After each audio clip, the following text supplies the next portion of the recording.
Hello, I am Dr. Cherisse Hall, the faculty leader of the Bacterial Pathogenesis stream.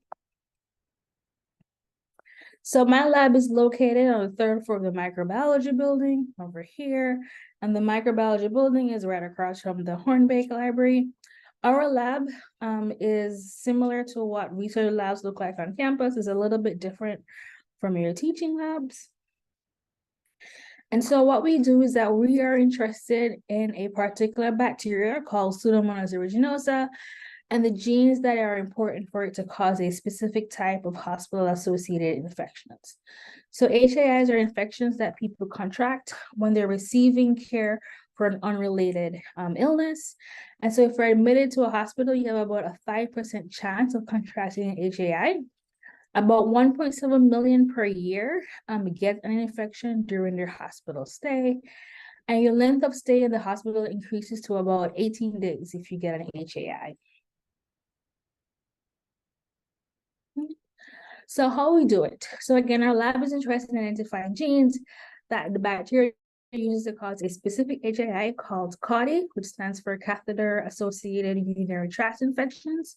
And so we use molecular tools to decrease the expression of specific genes and then test how reduction in gene expression affects the ability of Pseudomonas aeruginosa to grow in media containing urea, which is a main component of urine, and also for forming biofilms. So the ability to grow in urea or urine and the ability to form biofilms in a catheter are important prerequisites that the bacteria needs to do in order to cause CAUTI.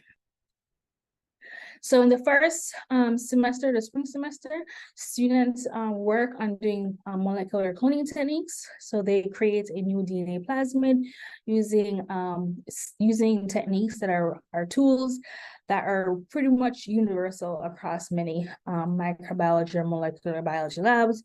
We're talking about PCR, DNA electrophoresis, bacterial transformation, plasmid purification, and DNA signature sequencing. And so we are trying to make a plasmid, a new DNA plasmid that's going to express this RNA chimera that we need to actually do CRISPR-Cas9 gene expression reduction. Once we make that plasmid and they're able to insert it into a bacteria, then we can go ahead and test our hypothesis, right? And actually test how reduction in gene expression affects the ability of Pseudomonas aeruginosa to grow in media containing urea or forming biofilms. So the type of experiments that we do is that we will monitor bacterial growth over time using a spectrophotometer, and a general graph is shown over here.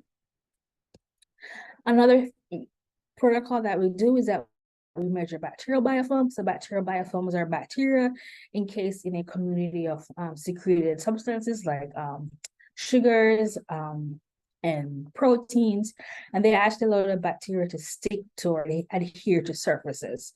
So these surfaces could be abiotic, such as a catheter, or biotic, such as your teeth.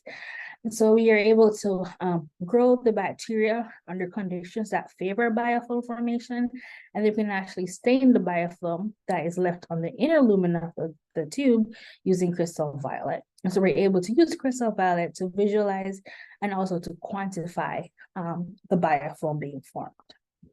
Right. So in our lab, what you learn is that you learn how to use micropipettes, right? And so again, many labs, especially in biology and other wet labs, use micropipettes. You'll also learn how to work safely with the bacteria. Again, learning standard molecular cloning techniques, as well as teamwork and scientific communication, which again are all good transferable skills, regardless of what career you choose after FIRE and beyond. So students from my stream, right, so my lab started in 2020, and so I've had a few students that have graduated so far, and they've gone on to doing internships in STEM labs, full-time jobs, medical school, pharmacy school, graduate school, PA school. So if you have any questions, please feel free to reach out to me via email, hallc@umg.edu, my office, which is again located on the third floor microbiology building, as well as our stream website, which also has a plethora of information. Thank you.